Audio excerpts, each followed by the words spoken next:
Paz do Senhor, irmãos. Eu sou o diácono Diego, né?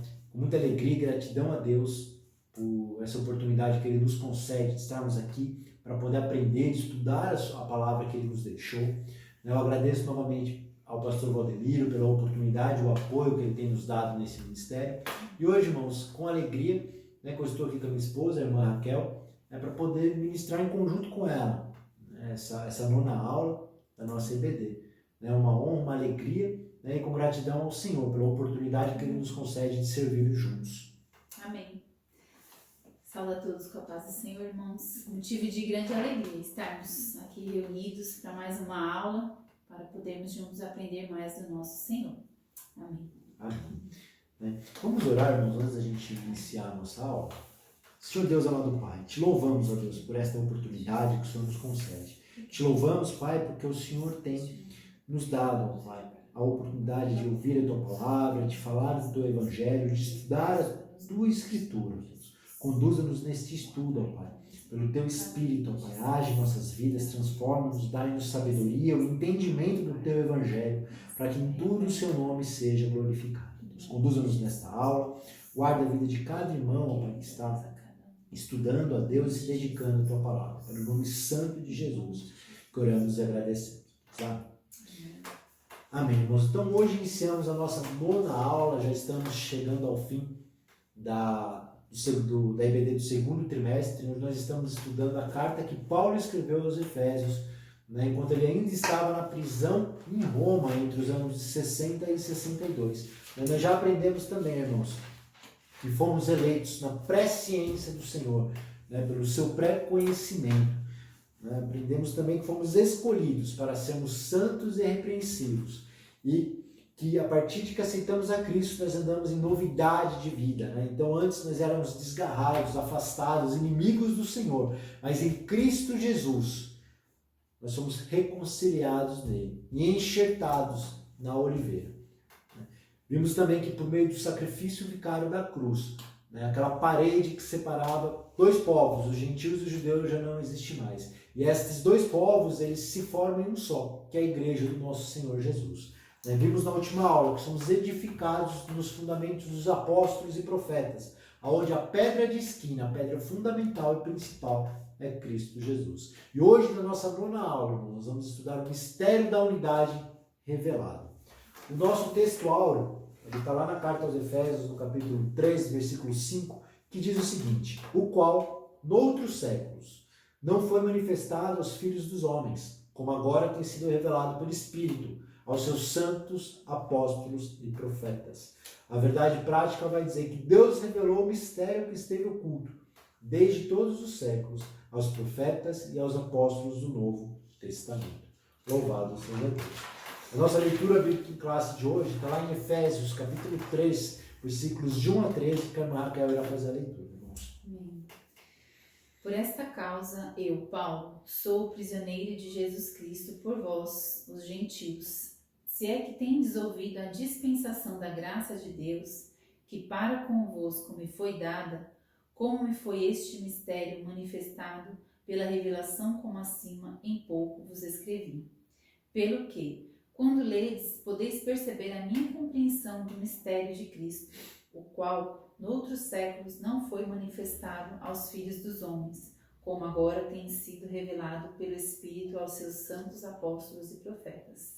A saber, que os gentios são coerdeiros e de um mesmo corpo e participantes da promessa em Cristo pelo Evangelho, do qual fui feito ministro pelo dom da graça de Deus, que me foi dado segundo a operação do seu poder. A mim, o mínimo de todos os santos, me foi dada esta graça de anunciar entre os gentios, por meio do Evangelho, as riquezas incompreensíveis de Cristo, e demonstrar a todos qual seja a dispensação do mistério, que desde os séculos esteve oculto em Deus, que tudo criou. Para que agora, pela Igreja, a multiforme sabedoria de Deus seja conhecida dos principados e potestades nos céus, segundo o eterno propósito que fez em Cristo Jesus, nosso Senhor, no qual temos ousadia e acesso com confiança pela nossa fé nele. Portanto, vos peço, que não desfaleçais nas minhas tribulações por vós, que são a vossa glória. Glória a Deus, irmãos. Gostaria de chamar a atenção dos irmãos para alguns versículos, né? Logo no primeiro versículo, Paulo já começa dizendo assim, por esta causa, né? Ou seja, por qual causa? A inclusão de nós, gentios, no plano de redenção de Deus, mediante a tua graça. No versículo 3, Paulo coloca assim, como me foi esse mistério manifestado pela revelação, como assim em pouco vos escrevi, né? Ou seja, Paulo já havia escrito lá no comecinho da carta, no capítulo 1, sobre esse mistério que o foi revelado. Vamos reler, porque nós já lemos isso nas aulas anteriores, mas fica lá em capítulo 1, versículo 9, que diz o seguinte, ele nos revelou o mistério da sua vontade, segundo o seu propósito que ele apresentou em Cristo. Tem o versículo 17, que diz o seguinte, peço ao Deus de nosso Senhor Jesus Cristo, o Pai da glória, que conceda a vocês espírito de sabedoria e de revelação no pleno conhecimento dele. Ou seja, irmãos, Jesus veio para unificar dois povos, né, os judeus e os gentios. Dessa unificação, formar um só corpo por meio do seu evangelho. No versículo 5, Paulo escreve que o qual, noutros séculos, ou seja, em outras gerações, não foi manifestado aos filhos do homem, como agora tem sido revelado pelo Espírito aos seus santos apóstolos e profetas. Ou seja, irmãos, em tempos passados, nos tempos dos profetas do Antigo Testamento, eles compreendiam, não significa que eles não sabiam, não entendiam que na promessa do Senhor de um Messias futuro, os gentios também estariam envolvidos nessa salvação. O que eles não compreendiam era como essa bênção ocorreria a nós, gentios, como que isso seria feito, como que seria realizado, né? Se eles não entendiam se os gentios teriam que se converter ao judaísmo, ter a mesma prática, né, que foi estabelecida em Êxodo para Moisés, eles não compreendiam como que seria isso, como que ocorreria. Isso só foi revelado nos tempos dos apóstolos.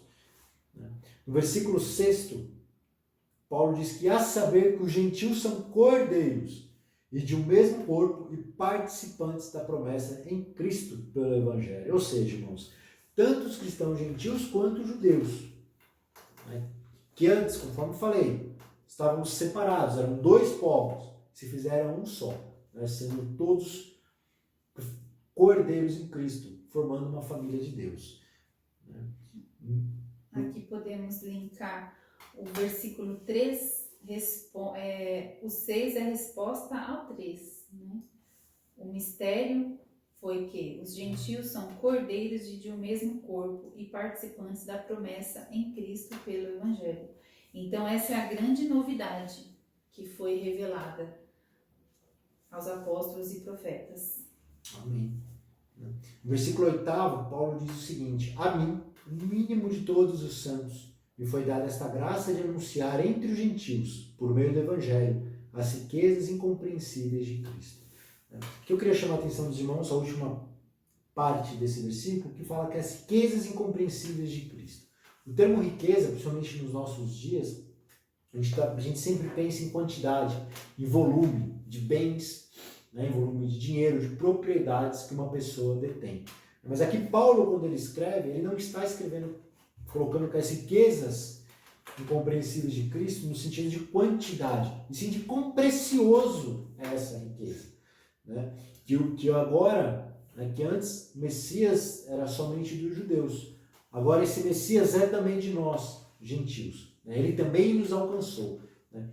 Quão grande é essa riqueza, então quão preciosa é essa riqueza. No versículo 10, Paulo escreve que para que agora, pela igreja, a multiforme sabedoria de Deus seja conhecida dos principados e potestades dos céus. Ou seja, para que, quer dizer o que, irmãos? O fim, né? Qual foi o objetivo? Né? Então, esse mistério foi revelado para que pela igreja ele seja conhecido ao mundo, que ele seja conhecido às potestades, aos principados dos céus.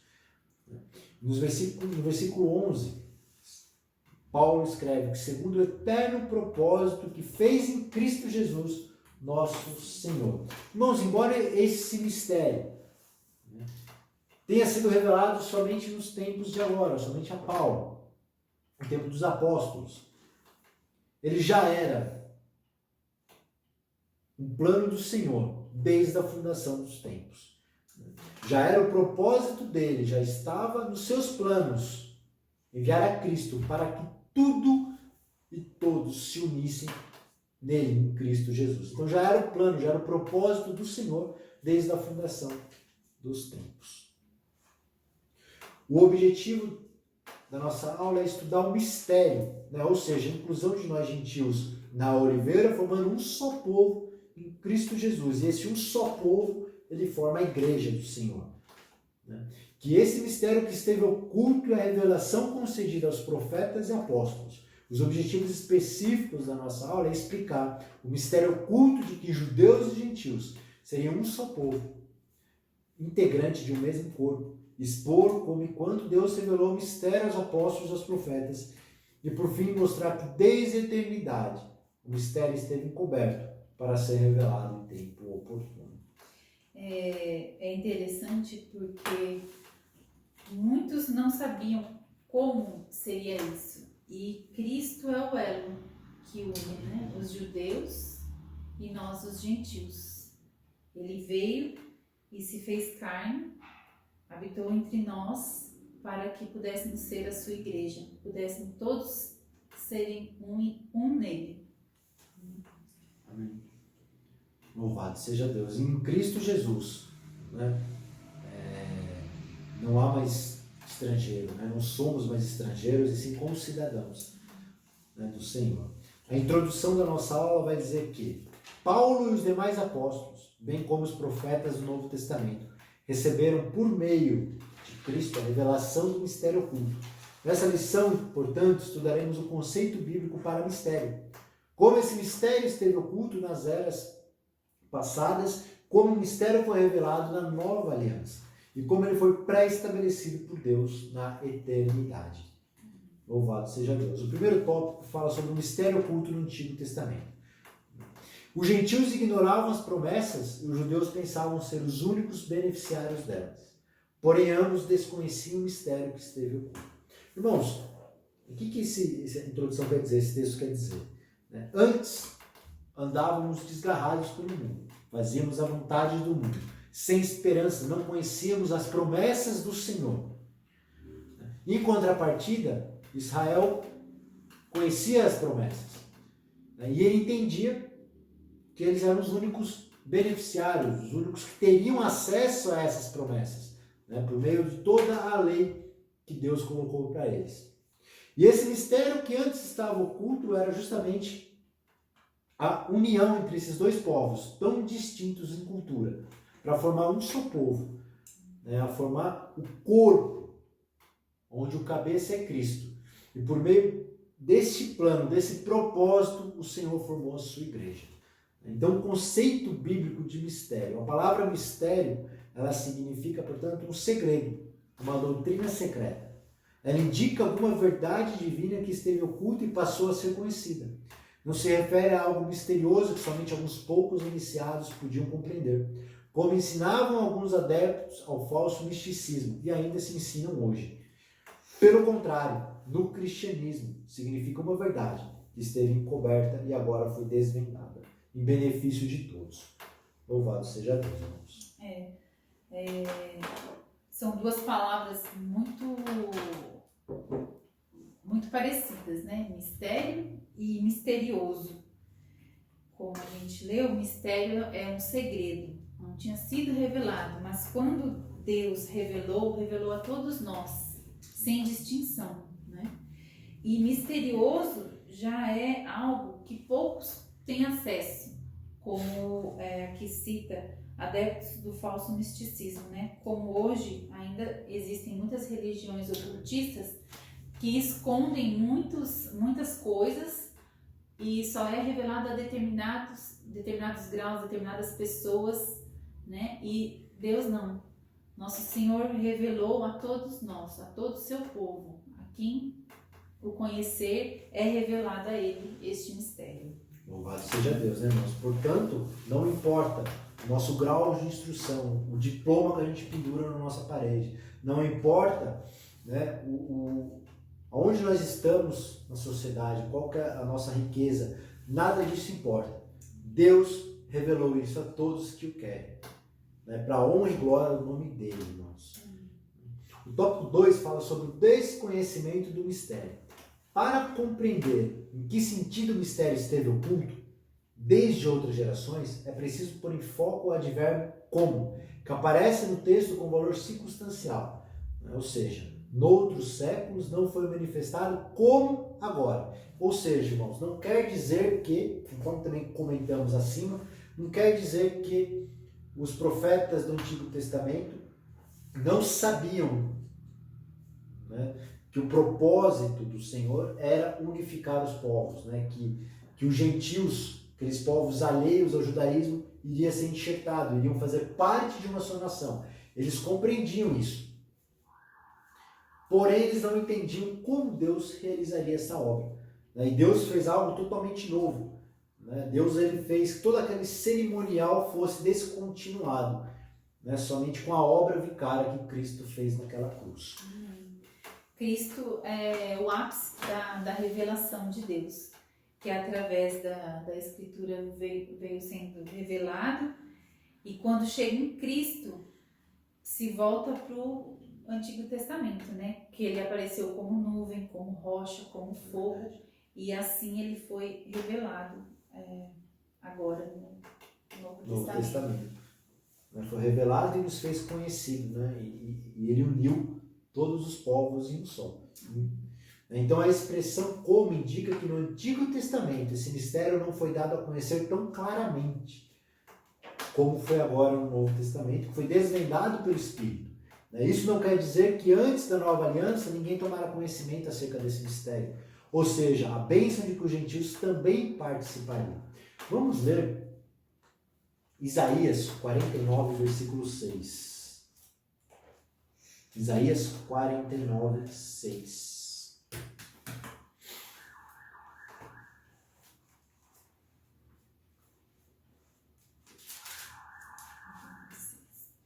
Disse mais: pouco é que sejas o meu servo, para restaurares as tribos de Jacó, e tornares a trazer os preservados de Israel.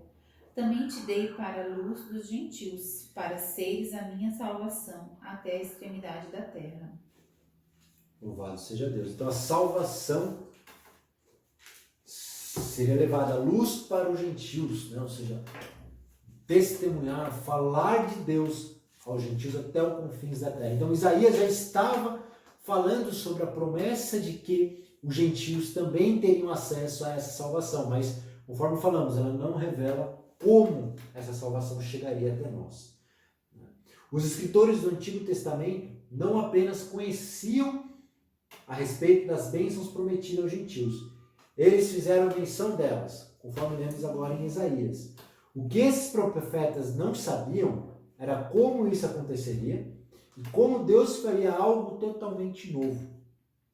Como que as barreiras raciais e religiosas seriam rompidas por meio de Cristo. Que judeus e gentios seriam, portanto, um só povo, integrante de um mesmo corpo, que é a igreja. E este é um mistério que esteve oculto, né, durante tantos séculos, tantas eras. Lemos aqui também, em Malaquias 1:11. Mas desde o nascente do sol até o poente é grande entre os gentios o meu nome, e em todo lugar se oferecerá ao meu nome incenso, e uma oferta pura, porque o meu nome é grande entre os gentios, diz o Senhor dos Exércitos. Mais uma vez vemos que através das Escrituras, no Antigo Testamento, veio sendo revelado, veio sendo escrito através dos profetas, como Malaquias descreve aqui. Eles não sabiam como, mas já estava sendo profetizado. Estava sendo profetizado que os gentios seriam, então, povo do Senhor. Louvado seja Deus. A síntese do primeiro tópico, portanto, diz o seguinte, irmãos, que o mistério da Igreja de Cristo, formada pela união entre judeus e gentios, estiver em oculto desde a eternidade. Glória a Deus. O plano divino oculto quanto à Igreja de Cristo é a ênfase paulina acerca do mistério revelado aos apóstolos e profetas.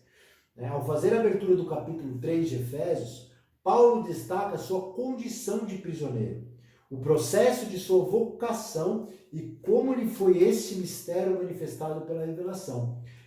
Em passagens correlatas, Paulo deixa claro que não recebeu seu apostolado de homem algum, que a doutrina que ensinava não aprendeu com nenhum homem e que ao ser enviado aos gentios não consultou nenhum homem. O que significa dizer que o seu chamado, a doutrina e a comissão lhe foram divinamente confiadas pela revelação de Cristo Jesus, conforme Paulo apresenta na sua carta à igreja de Gálatas. O apóstolo assegurava ainda que o mistério oculto foi revelado pelo Espírito de Deus a ele e aos demais apóstolos e profetas, conforme Atos 11, 4, 17 e 27. Nessa parte ele vai mostrar, irmãos, como que Pedro se explica aos demais irmãos da igreja por que ele tinha ido à casa de Cornélio, como que ele recebeu a chamada do Senhor, como o Espírito se revelou a ele para que ele fosse até Cornélio e o apresentasse o Evangelho do nosso Senhor Jesus Cristo. Lembrando que Cornélio, é muito provável que ele fosse um prosélito, ou seja, que ele já tivesse práticas judaicas, pois ele conhecia o Senhor, ele conhecia o Deus dos judeus. Então, ele tinha uma vida piedosa. Então, Deus fala para Pedro ir até a casa dele e apresentar Cristo Jesus como cumprimento das profecias do Antigo Testamento que foram feitas nele, formando, portanto, um só povo, irmãos? Então, lembrando que Cornélio era gentil, Pedro era um judeu. Ao Cornélio se converter e ser batizado por Pedro, ele se forma um só povo, a igreja do nosso Senhor Jesus. Ele indica, portanto, que o mistério divino não poderia ser desvendado por meio do raciocínio intelectual, ou seja, não foi por méritos humanos que Paulo desvendou esse mistério, e sim ele foi desvendado a Paulo, foi desvendado a Pedro por meio da revelação do Espírito.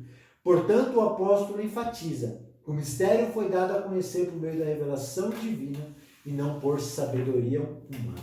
Vamos ler 1 Coríntios, capítulo 2, versículo 4.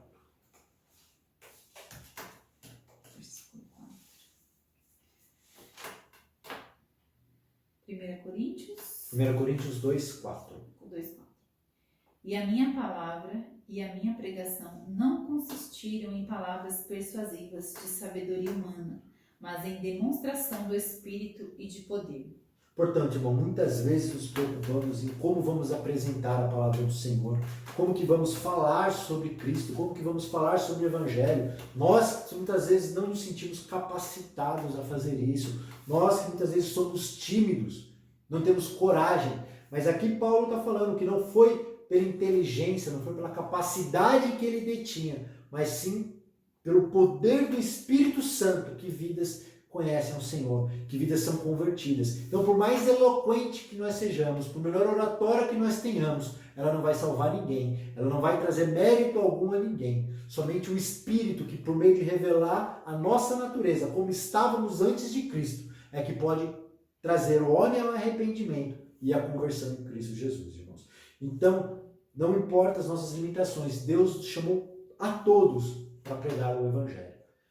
Somos limitados. Cada um tem um dom que Deus deu, mas nós temos que juntos pregar o Evangelho, apesar das nossas limitações, com a certeza de que o Espírito irá nos capacitar, por meio das palavras que nós falarmos.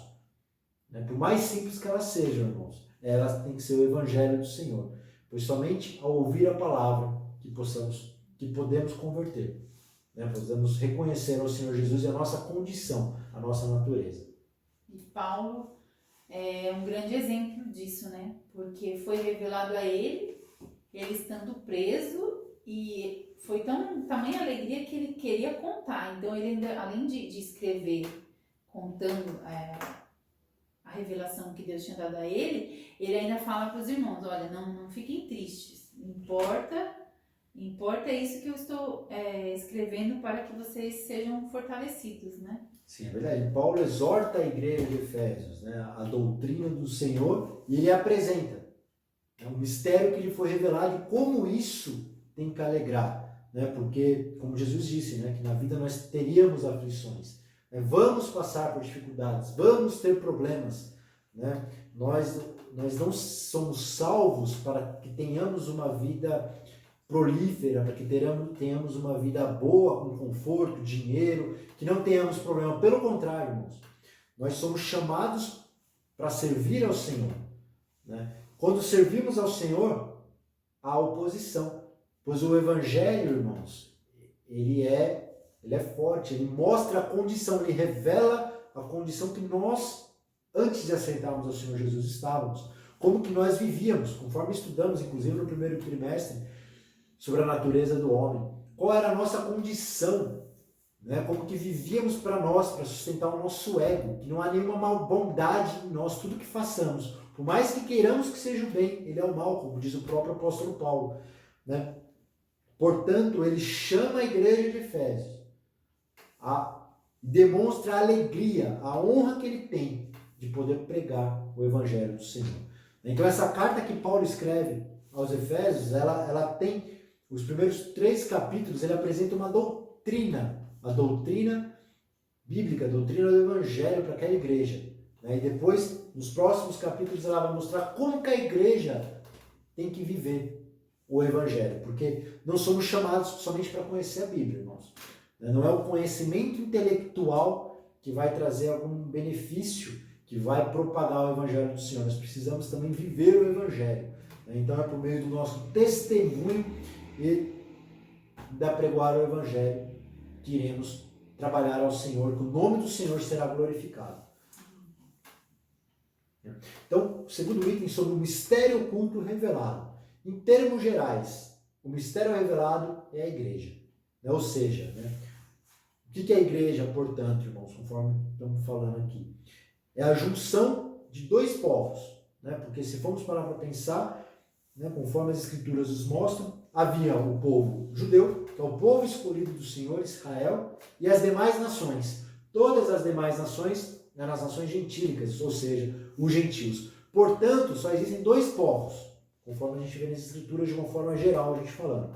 O povo judeu e os gentios. E por meio de Cristo, ele rompeu a parede, rompeu aquilo que separava e formou um só povo. Esse mistério que é a igreja. É a junção desses 2 povos em um só corpo, que é Cristo Jesus. Essa revelação ela começa pela declaração de que o Pai idealizou tudo desde a fundação dos tempos.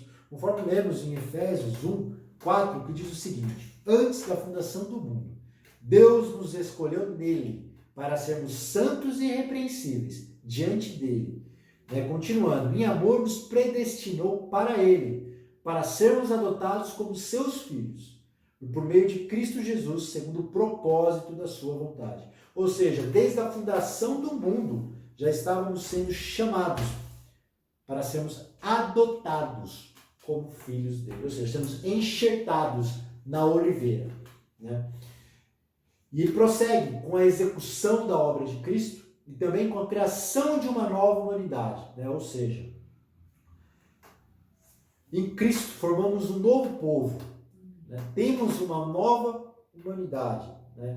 As velhas coisas são deixadas para trás, conforme Romanos 6,4, vivemos em novidade de vida. Eu gostaria de ler com os irmãos 2 Coríntios 5, 2 Coríntios capítulo 5, versículo 17.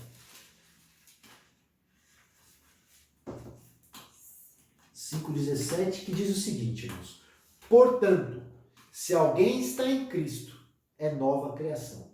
As coisas antigas já passaram, e eis que surgiram coisas novas. Ou seja, a partir do momento que aceitamos a Cristo como Senhor e Salvador, a partir do momento que nascemos de novo, a partir do momento que escolhemos servir ao Senhor, a partir do momento que o Espírito Santo passa a habitar em nós, somos uma nova criatura. Aquelas coisas que fazíamos antes, quando vivíamos para nós, quando servíamos o Deus desta era, diabo, quando servíamos a Satanás, fazendo a vontade dele, o nosso orgulho, o nosso ego, né, buscando satisfazer a nós mesmos por meio de nós mesmos, né, sem fim, buscando somente a nossa idolatria.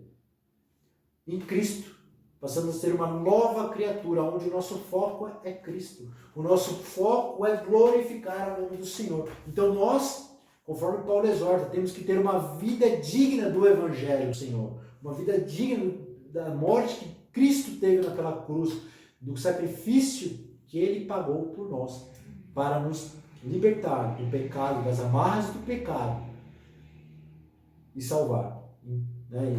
E apagar, nos reconciliar com Deus Pai. Então somos uma nova criatura. E essa nova criatura forma uma nova humanidade em Cristo Jesus.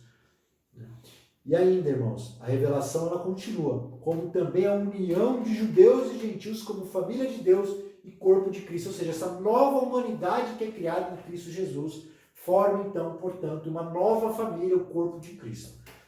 E a comunicação dessas verdades aos santos apóstolos e profetas. Por fim, irmãos, o anúncio dessas dádivas do mistério revelado recai sobre a nossa responsabilidade, sobre a responsabilidade individual de cada crente, como responsabilidade, pensando no conjunto da Igreja de Cristo, né, para que a multiforme sabedoria de Deus se torne conhecida, ou seja, para que as boas novas do Senhor, para que o Evangelho de Cristo seja propagado, irmãos. Ou seja, né, para que possamos, por meio da palavra, das Escrituras, mostrar a natureza do homem, que é pecaminosa, que é distante de Deus, que é contrária à vontade de Deus, e a obra que Cristo fez, que Cristo morreu na cruz por nós, né, que Ele ressuscitou e que hoje Ele está assentado à direita de Deus Pai Todo-Poderoso, irmãos. E a certeza que Cristo ressuscitou é o que nos dá a esperança de que nós também ressuscitaremos com Ele na sua vida. Louvado seja Deus, irmãos. Então significa que a própria igreja, ela é a principal agência divina de divulgação desse mistério, a fim de unir todos os homens em um só povo por meio de Cristo. Né? Então Deus poderia ter escolhido outros seres, poderia ter escolhido qualquer outra pessoa, qualquer outro ser, para que propagasse as boas novas do Evangelho. Ele poderia ter colocado essa responsabilidade sobre os seus anjos. Mas não, irmãos, Deus nos escolheu antes da fundação do mundo, para que fôssemos santos e irrepreensíveis e servíssemos a Ele. E essa é a nossa responsabilidade, levar o Evangelho a todo mundo, irmãos. Outrora, ninguém tinha ventilado ainda a possibilidade da formação de um só povo, né, sem distinção de pessoas, etnia ou classe social. Mas em Cristo e por Cristo, todos são um e participantes da mesma promessa. Até mesmo alguns líderes da igreja primitiva demoraram a entender esse mistério, onde todos são aceitos em Cristo, que é o relato de Atos que comentamos de Pedro. Esse mistério, ora revelado, deve ser propagado aos homens, conforme Deus planejara desde o princípio. Né? E esse mistério que deve ser propagado por nós, individualmente, como igreja, também como corpo de Cristo. Nós vamos ler Gálatas 3, versículo 28.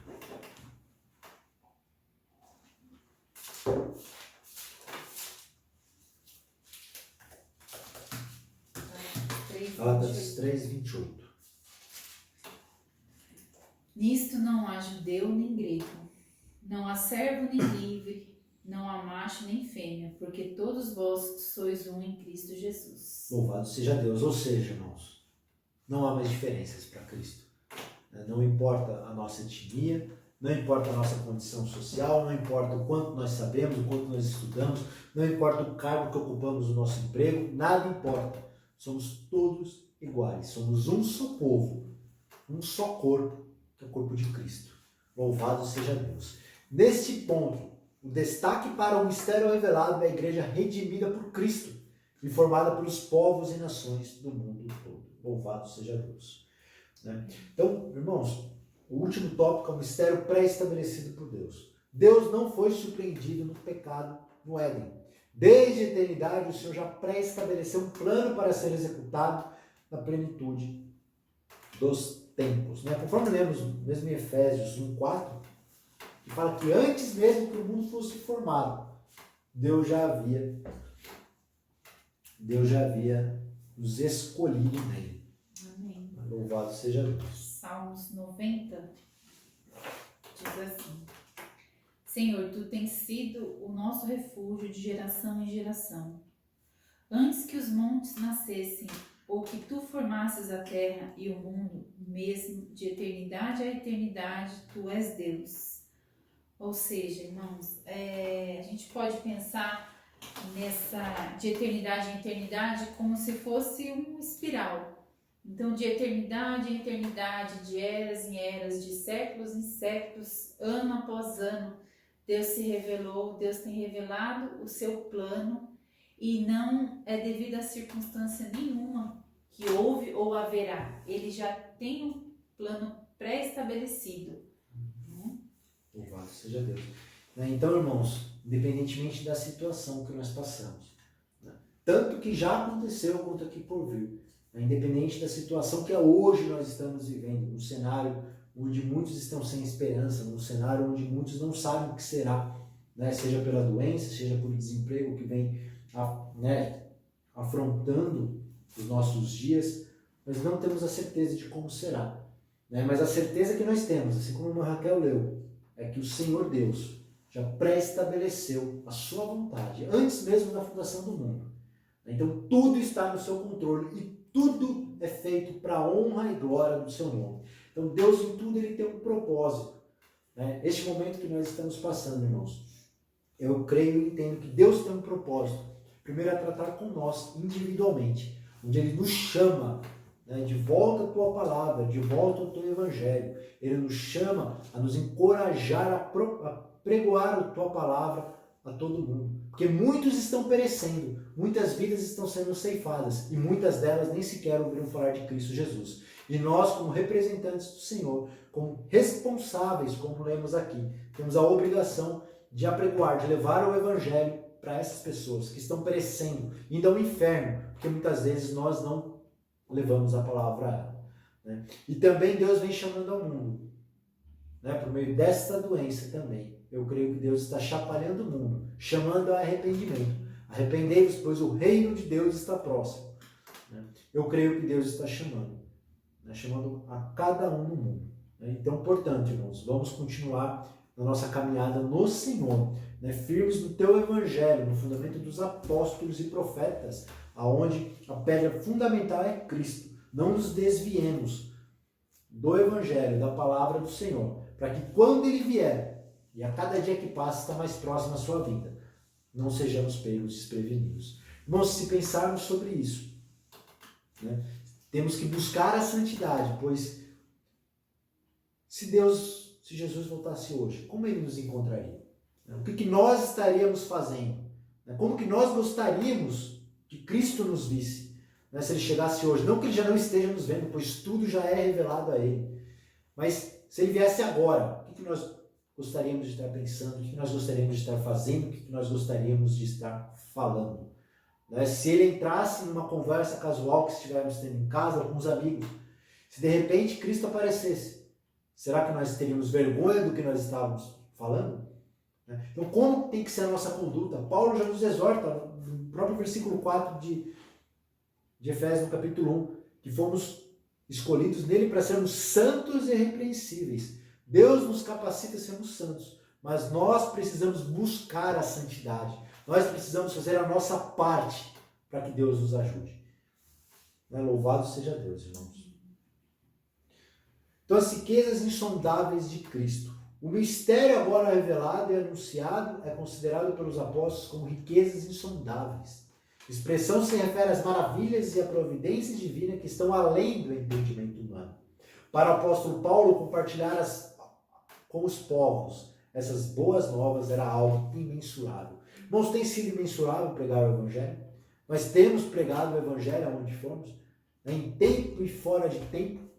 Cristo está voltando. Muitas vidas, muitas vezes, estão indo ao inferno porque nós nos omitimos, perdemos a oportunidade. O apóstolo ainda nos exorta nas suas cartas para que pregoamos o Evangelho em tempo e fora de tempo. Não precisamos criar a oportunidade para falar o Evangelho. E temos que buscar a Deus e orar para que Deus nos dê a coragem para aproveitarmos esse tempo, né, que ainda temos para falar do Evangelho, para que vidas possam conhecê-lo e serem salvas.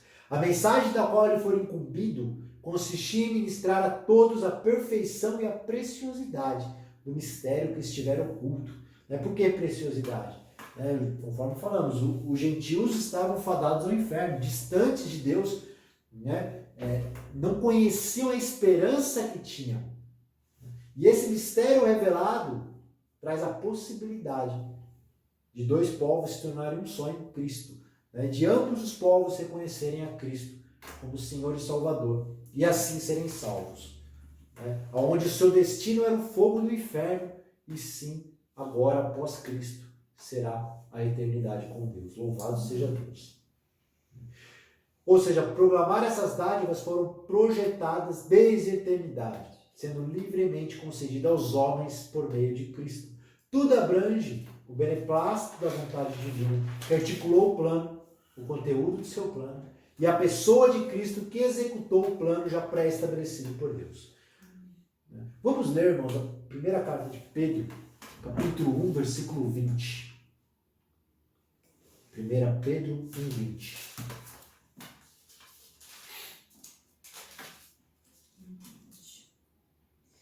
O qual, na verdade, em outro tempo foi conhecido, ainda antes da fundação do mundo, mas manifestado nestes últimos tempos por amor de vós. Louvado seja Deus. Ou seja, antes mesmo da fundação do mundo, o propósito de Deus já estava em Cristo, em unir tudo e todos em Cristo Jesus. Então, como vimos anteriormente, o mistério desde os séculos esteve oculto em Deus, que tudo criou. O que significa que desde o princípio dos tempos, o Criador manteve o mistério encoberto para ser revelado em tempo oportuno, em que Deus, mediante sua soberania, entendeu o que era nos tempos do apóstolo Paulo, por meio de Cristo, quando Cristo se revelou. Indica que Deus sempre esteve no controle de sua criação, para que agora seja manifestada, segundo o eterno propósito que fez em Cristo Jesus. Assim, o plano da salvação, que abrange o mistério da igreja, e a revelação desse mistério sempre estiveram de acordo com os desígnios divinos para serem executados por intermédio de Cristo. O plano divino não surgiu, portanto, pelo advento do pecado de Adão. Deus não foi pego de surpresa, conforme falamos. Desde antes da fundação do mundo, desde antes de imaginarmos qualquer coisa, Deus já tinha seu plano pré-estabelecido em Cristo Jesus. Então, ao contrário, ele sempre esteve no controle e já tinha um plano de salvação pré-estabelecido desde a eternidade. Essa verdade nos ensina que por trás de todo o evento histórico existe um propósito eterno em andamento. Deus é soberano, irmãos, e ele controla todas as eras, tempos e circunstâncias. Ele está nos controles de nossas vidas. Toda ansiedade que nós tenhamos, independentemente do tempo, nós temos que colocar nas mãos do Senhor. Nesse eterno propósito, tempo previamente determinado, o mistério da igreja foi executado em Cristo Jesus, no qual temos a ousadia e acesso e confiança pela nossa fé nele. Louvado seja Deus. Portanto, o mistério da igreja de Cristo foi pré-estabelecido pelo Pai desde antes da fundação dos tempos. Ou seja, irmãos, tínhamos dois povos, existiam dois povos, os gentios e os judeus. E no seu plano, Deus, antes mesmo da fundação, antes mesmo da criação do mundo, ele já estabeleceu já estabeleceu o seu mistério, já estabeleceu o seu plano, o seu propósito em Cristo Jesus. Para quê? Por meio de Cristo, por meio da morte vicária de Cristo na cruz do Calvário, esses dois povos distintos pudessem se unir num povo só, deixando de lado a antiga aliança, os preceitos, onde o sangue de animais eram derramados continuamente para a remissão dos pecados. Porém, em Cristo, o sangue dele derramado na cruz, ele já é único. Ele já é válido para todos os pecados de todas as eras, irmãos, que tenhamos cometido, de todos os pecados que vamos ainda cometer. Porque ainda vamos cometer, embora tenhamos que viver em santidade. Temos que buscar a santidade. Então, em Cristo Jesus, o sacrifício perfeito, o sumo sacerdote e sacrifício. Ele pagou por nós o preço, a dívida. Ele não substituiu a dívida, ele pagou a dívida. Ele não perdoou, ele pagou. E os nossos pecados foram cravados em Cristo Jesus naquela cruz. E por meio do sacrifício de Cristo, então, dois povos que viviam alheios se juntaram formando um só corpo em Cristo Jesus, que é a igreja do Senhor. Então o mistério da igreja esteve oculto nas gerações passadas. No tempo estipulado, Deus, portanto, revelou o seu eterno propósito aos apóstolos e profetas. Judeus e gentios estavam inseridos nesse mistério idealizado por Deus. Tal mistério agora revelado deve ser anunciado pela própria igreja, conforme os desígnios divinamente pré-estabelecidos desde a eternidade. Ou seja, irmãos, é a nossa responsabilidade, conforme já falamos, apresentar o Evangelho de Cristo ao mundo. Apresentar o Evangelho de Cristo aos perdidos, aqueles que estão distantes, sem esperança. Anunciar o Evangelho, a salvação de Cristo, as boas novas, para que em Cristo todos, esses povos que não conhecem o Senhor possam ser reconciliados e ao invés de serem destinados à morte eterna, serem destinados após Cristo para a vida eterna. Passo agora, irmãos, a palavra à irmã Raquel para as considerações finais.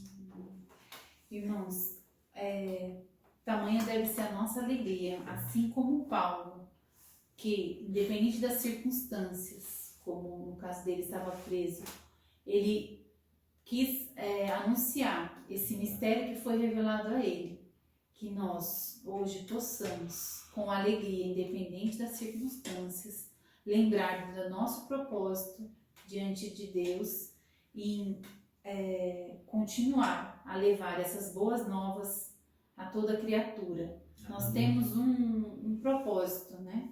Após conhecermos a Cristo, após também ter sido revelado a nós esse mistério que é a igreja, que é o cabeça, que é Cristo, que veio, se fez carne, habitou entre nós, morreu por nós, nos uniu, somos um só povo, né? E em breve voltará, e até que ele volte, que a gente possa ter essa alegria imensurável, né? Essa palavra ficou bem marcante, imensurável, como Paulo, e que a gente possa proclamar a Cristo. Amém. Louvado seja Deus, irmãos.